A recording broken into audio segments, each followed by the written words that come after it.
నమస్తే అండి. నేను వాణి. నా ఛానల్ ఫస్ట్ టైం చూస్తుంటే ప్లీజ్ లైక్ చేసి, షేర్ చేయండి, సబ్స్క్రైబ్ చేసుకోండి.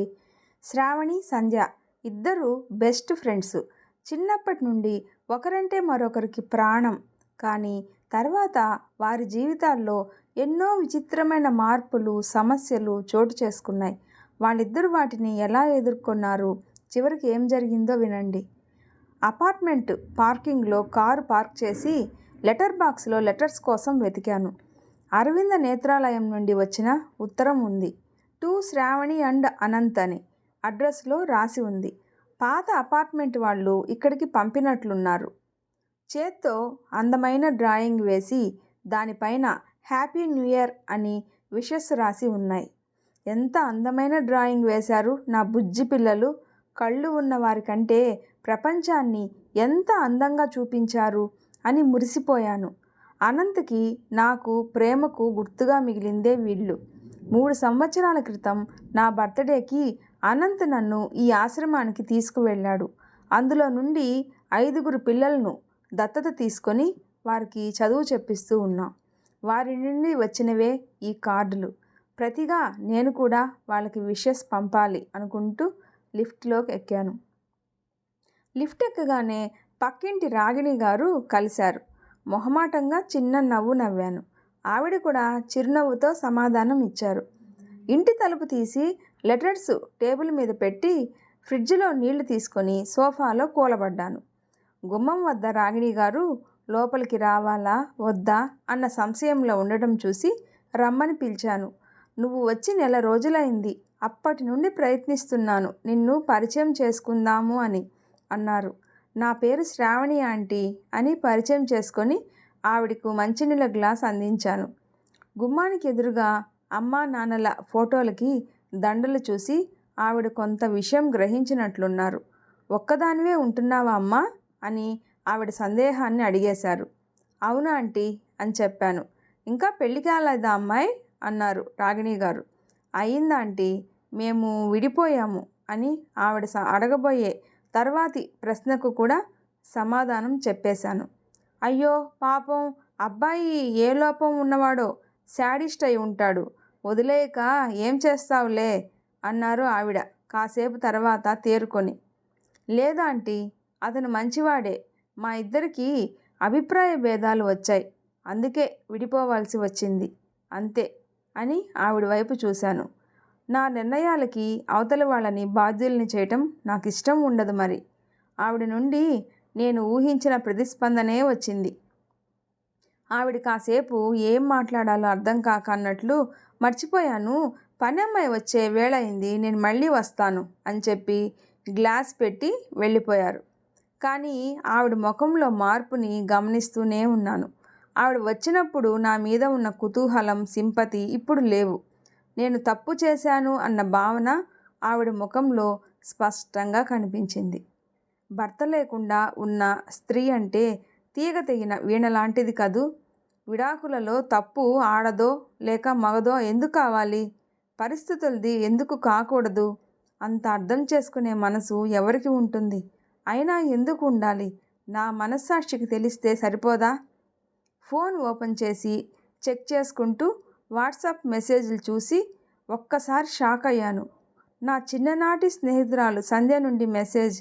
ఆమె ఈ లోకాన్ని వదిలి వెళ్ళిపోయింది అని వాళ్ళ అమ్మగారు పంపిన మెసేజ్. ఆ మెసేజ్ చదివి గుండె దడ తగ్గకుండా కొట్టుకుంటూనే ఉంది. అదుపు తప్పి కొట్టుకుంటున్న గుండెను లయబద్ధం చేయటానికి కొద్దిగా సమయం పట్టింది. ఆమె జీవితం ఇలా ఉన్నట్టుండి మూగపోయిందేమిటి? సంధ్య నేను చిన్నప్పుడు పక్క వీధుల్లోనే ఉండేవాళ్ళం. సంధ్య వాళ్ళది ఉన్న కుటుంబం. ఆయన LICలో పనిచేసేవారు. మా నాన్నది ఆయన ఆఫీసులోనే చిన్న ఉద్యోగం. సంధ్య వాళ్ళ అమ్మగారు, నాన్నగారు నన్ను కూడా ప్రేమగా చూసేవారు. ఇద్దరం కలిసి రోజు సంగీతం క్లాస్కి వెళ్ళి వచ్చేవాళ్ళం. ఒకే కంచం, ఒకే మంచం అన్నట్లు పెరిగాం. కాలేజీ అయిపోయాక ఇద్దరం వేరు చోట్ల స్థిరపడిపోయాం. అప్పుడప్పుడు వాట్సాప్, ఫేస్బుక్లోనే పలకరింపులు. సంధ్య అలా పంపిన తమ చిన్నప్పటి పాత ఫోటోనే చూస్తూ ఉండిపోయాను. నా మనసంతా ఎవరో తొలిచేసినట్లు బాధగా ఉంది. ఆలోచనల నుండి బయటకు వచ్చి సంధ్య వాళ్ళ ఊరు లక్ష్మీపురానికి బయలుదేరాను. బస్సు కదులుతుండగా నా ఆలోచనలు అంతకు మించి వేగంగా కదులుతూ ఉన్నాయి. ఇయర్ ఫోన్లో కర్ణాటక సంగీతం పాటలు పెట్టుకొని వింటూ ఉండగా గతం గుర్తుకొస్తూ ఉంది. ఇంటర్ చదివే సమయంలో మేము శ్రీరామనవమి సందర్భంగా రామాలయంలో పిబరే రామరసం పాట కచేరీ ఇస్తున్నాం. అయితే సంధ్య ధ్యానం ఆ గుడిలోని రాముడిపై కాకుండా అదే గుడిలో ఎవరి మీదో ఉండటం గమనించాను. శంకరాభరణంలో శారదలాగా ఆమె పాటలో కూడా అపశృతి దొర్లింది. కచేరీ అయిపోయాక అడిగాను, ఎవరే అతను? అతని పేరు శ్యామ్, పక్క వీధిలోనే ఉంటాడు. నేనంటే అతనికి పిచ్చి ప్రేమ. నన్ను నెల రోజులుగా వెంబడిస్తున్నాడు తెలుసా అని గర్వంగా చెప్పింది. నువ్వు ఇంకా మేజర్వి కూడా కావు, ఈ గోలంతా ఎందుకు? ఇంతకీ అతను ఏం చేస్తాడు అని కోపంగా అడిగాను. అతను పెద్దగా చదువుకోలేదు, కార్ డ్రైవింగ్ నేర్పుతాడు, అందుకే నన్ను కాలు కూడా కింద పెట్టకుండా చూసుకుంటాడు అని సిగ్గుతో తల వంచుకొని చెప్పింది.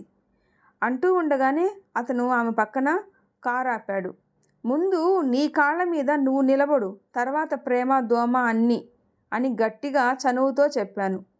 మా ప్రేమ నిజమైంది తెలుసా? మేమిద్దరం ఒకరి కోసం ఒకరు పుట్టాము. అయినా నీ వెంట ఎవరూ పడకుండా నా వెంటే పడుతున్నారని నీకు బాధగా ఉంది కదా అని నిర్లక్ష్యంగా నా వైపు ఒక చూపు విసిరి కారు ఎక్కి వెళ్ళిపోయింది. నాకు తన మీద కోపం రాలేదు, కానీ ఆమె అమాయకత్వానికి నవ్వాలో ఏడవాలో అర్థం కాలేదు. నా మటుకు నేను నాన్న నాకు ఇచ్చిన స్వేచ్ఛను ఎప్పటికీ చెడుదో పట్టించను. నాకు ఊహ తెలిసిన వయసు నుండి నాన్న అమ్మలేని లోటు తెలియకుండా పెంచాడు. పొద్దున్నే వంట వండి ఇల్లు సర్ది వెళ్ళిపోయేవాడు. సాయంత్రం మళ్ళీ వేడివేడి అన్నం వండి తన చేత్తో తినిపించేవాడు.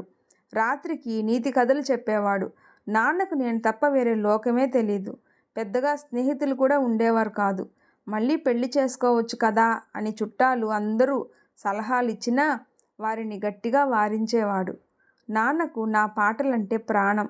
రోజు నాతో పాట పాడించుకొని సేద తీరేవాడు. నాన్నకు నేను ఇవ్వగలిగిన చిరుకానుక అదే. సంజయ్ వాళ్ళ అమ్మగారి చెవిలో ఈ విషయం నెమ్మదిగా చెప్పాను. దానితో ఇంట్లో ఆమెను బాగా కట్టడి చేశారు. వారు ఆమెకు వివరించి చెబితే బాగుండేదేమో. ఆ రోజు ఆ గొడవ సమసిపోతుంది అని నేను భావించాను. ఇంటరు ఎంసెట్ వల్ల నేను బిజీ అయిపోయి కొన్నాళ్ళు కచేరీలకు దూరంగా ఉన్నాను. ఇంటర్ అయ్యాక నేను ఎంబీబీఎస్లో జాయిన్ అయ్యాను. సంధ్య డిగ్రీలో జాయిన్ అయింది. ఇక మాకు కలవటం కుదరలేదు. ఒకరోజు సాయంత్రం సంధ్య వాళ్ళ అమ్మగారు సుమిత్ర గారు కాల్ చేశారు. శ్రావణి, ఒకసారి ఇంటికి అర్జెంటుగా రామ్మా అని. ఇంటికి వెళ్ళేసరికి సుమిత్ర గారి కళ్ళు వాచి ముఖమంతా ఉబ్బిపోయి ఉంది. ఏమైందాంటీ? కంగారుగా అడిగాను. సంధ్య కాలేజీ నుంచి ఇంటికి రాలేదు. స్నేహితులు ఎవరిని అడిగినా తెలీదు అంటున్నారు. నాకేమీ పాలుపోక నిన్ను పిలిచాను అని దిగులుగా అన్నారు. రాత్రంతా ఆంటీతోనే గడిపాను. ప్రొద్దున పోలీస్ స్టేషన్ నుండి ఫోన్ వచ్చింది. కంగారుగా పోలీస్ స్టేషన్కి వెళ్ళాం. సంధ్య, శ్యామ్లు పూలదండలతో కనబడిన సన్నివేశం చూసి ఆంటీ కుప్పకూలిపోయారు. ఇంట్లో వాళ్ళు ఆమె ప్రేమ విషయం తెలుసుకొని వద్దని మందలించటంతో మేజర్ అయిన తర్వాత ఒకరోజు ఇంట్లో నుండి పారిపోయి పెళ్లి చేసుకుంది. అభిమానం దెబ్బతిన్న సంధ్య తండ్రి ఇద్దరిని ఇంట్లోకి అడుగు పెట్టనీయలేదు. ఇంట్లో వాళ్ళు ఎంత చెప్పినా అతనిని వదలను అని చెప్పింది. ఇంతలో గర్భవతి అయిందని తెలిసి ఇక ఏమీ చేసేది లేక తల్లిదండ్రులు ఆ విషయం వదిలేశారు. తర్వాత తను సంతోషంగానే ఉన్నట్లు నాకు అనిపించింది. నెమ్మదిగా తల్లిదండ్రులతో రాకపోకలు కొనసాగాయి. ఫేస్బుక్లో, వాట్సాప్లో ఫోటోలు షేర్ చేస్తూనే ఉండేది. ప్రేమించిన వాడితో సుఖంగానే ఉంది అనుకున్నాను. మరి అంతలో ఇంత ఘోరం ఎలా జరిగినట్లు? ఇంతలో నా ఫేస్బుక్ నోటిఫికేషన్ టింగుమంటూ శబ్దం చేసింది. అనంత్ వాళ్ళ పాప ఫోటో షేర్ చేశాడు. నేను ఫ్రెండ్స్ లిస్టులో నుండి తీసేశాను, కానీ నా ఫ్రెండ్స్ ఎవరో లైక్ చేశారు. పాప ముద్దుగానే ఉంది, కానీ ఎంత తమాయించుకున్నా అది భరించలేకపోతున్నాను. అనంత్తో ఎంత జీవితాన్ని ఊహించుకున్నాను. అవన్నీ తలకిందులైపోయాయి.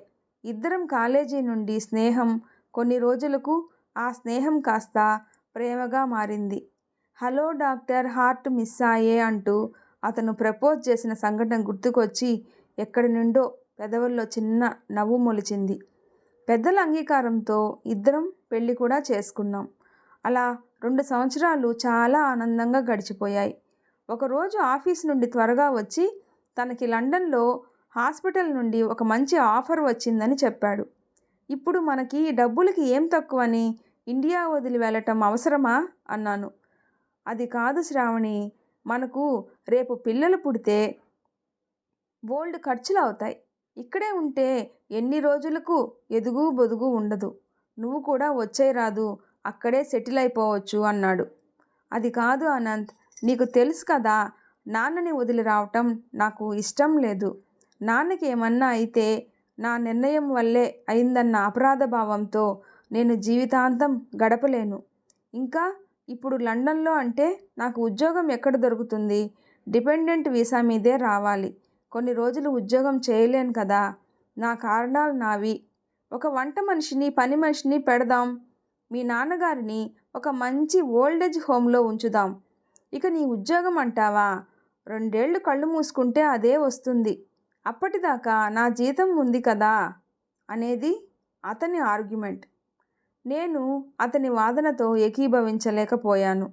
అతని వైపు నుండి చూస్తే అతని ఆలోచన సరి అయినదే కావచ్చు. నా వైపు నుండి నాకు నా నిర్ణయమే సరి అయినది అని అనిపించవచ్చు. అతను భవిష్యత్తు గురించి కలలు కన్నాడు. నేను గతాన్ని విస్మరించి బాధ్యతలను వదులుకోలేకపోయాను.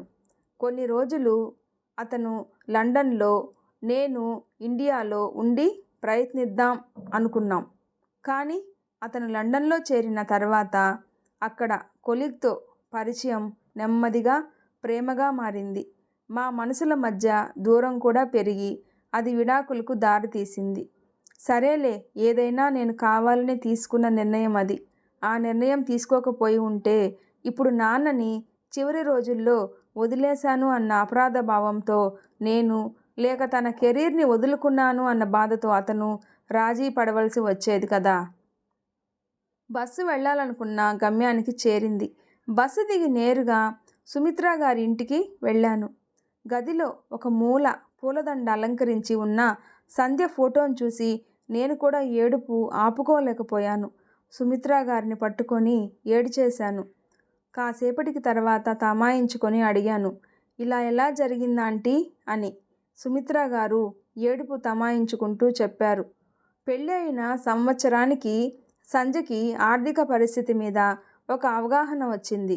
అతను కారు డ్రైవర్ అని, తన స్థితిగతులకు కోరికలకు తూగలేడని తెలిసి వచ్చింది. కొద్ది సంవత్సరాలకు ఇద్దరి మధ్య ఆకర్షణ తగ్గి ప్రాక్టికల్ జీవితంలోకి వచ్చారు. అతనికి కూడా ఆమెపై మోజు తగ్గి పుట్టింటి నుండి డబ్బు తెమ్మని వేధించేవాడట. ఆత్మాభిమానాన్ని చంపుకోలేని సంధ్య ఉద్యోగం చేయటం మొదలుపెట్టింది. అయితే చదువు మధ్యలోనే ఆపివేయటం వల్ల ఆమె ఏదో ఒక చిన్న ఉద్యోగం చేయవలసి వచ్చింది.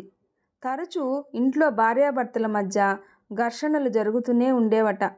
ఆ ఘర్షణల వల్ల మానసిక ప్రశాంతత దెబ్బతినటం వల్లో ఏమో మరి చివరకు సంధ్యకి బ్రెయిన్ ట్యూమర్ వచ్చింది. కానీ సంధ్య ఆ విషయాన్ని తల్లిదండ్రుల వద్ద దాచిపెట్టింది.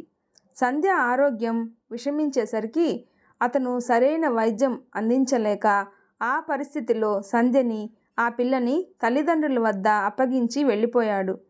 చివరి నిమిషంలో ఎంత ప్రయత్నించినా వారు ఆమెను బ్రతికించలేకపోయారు. ఇంత జరిగినా అతను మళ్ళీ పిల్లని చూడటానికి కూడా రాలేదు. ఈ వయసులో ఇంత చిన్నపిల్లని ఎలా పెంచాలమ్మా, ఈ జీవితం ఎప్పటికి గట్టెక్కాను అని ఆవిడ బాధపడుతూనే ఉన్నారు. జరిగిన విషాదంతో సంబంధం లేకుండా ఆడుకుంటున్న సంధ్య కూతురు కావ్యని చూశాను. కావ్య నిజంగా బొమ్మలా ముద్దుగా ఉంది. గుండ్రని కళ్ళు, బూరెల్లాంటి చెక్కిళ్ళు, అందమైన నవ్వు. నా కళ్ళ ముందు నుండి ఆ 7 ఏళ్ల పాప రూపం మరల్చుకోలేకపోతూ ఉన్నాను. చటుక్కున వెళ్ళి ఎత్తుకున్నాను. ఆంటీ, మీకు అభ్యంతరం లేకపోతే ఒక విషయం చెబుతాను. తల్లిదండ్రులు లేని బాధ ఎలా ఉంటుందో నాకు తెలుసు. కావ్యకి ఇంత చిన్న వయసులో ఆ లోటు తెలియనివ్వకూడదు. నాకు కావ్యాన్ని చూస్తే జీవితంలో కొత్త ఆశలు చిగురిస్తున్నాయి. మీరందరూ నాతో ఉంటే నా జీవితం కూడా పరిపూర్ణమవుతుంది అని నా మనసులో మాట చెప్పాను. సుమిత్ర గారు నన్ను దగ్గరకు తీసుకున్నారు. నేను కావ్యాని దగ్గరకు తీసుకున్నాను. నీకు ఈ భారం ఎందుకమ్మా, నువ్వు వేరే పెళ్లి చేసుకోవు అన్నారు సుమిత్ర గారు. అనంత్ ఇంకా నా మనసులో ఉండగా వేరే ఎవరినో పెళ్ళి ఎలా చేసుకోను ఆంటీ అన్నాను. ఆధునిక స్త్రీకి జీవితంలో అడుగడుగునా ఛాయిస్లే. చదువు, ప్రేమ, పెళ్ళి, పిల్లలు, ఉద్యోగం, తల్లిదండ్రులు, అత్తమామలు, ఇలా ఆ ఛాయిస్లను ఎంచుకునే వివేకం, వాటిని ఎదుర్కొనే మానసిక స్థైర్యం ఎంతో అవసరం. నా వీడియో నచ్చితే ప్లీజ్ లైక్ చేసి షేర్ చేయండి, సబ్స్క్రైబ్ చేసుకోండి. ఇలాంటి మంచి వీడియోలు పోస్ట్ చేయడానికి నాకు సపోర్ట్ ఇవ్వండి. Thanks for watching.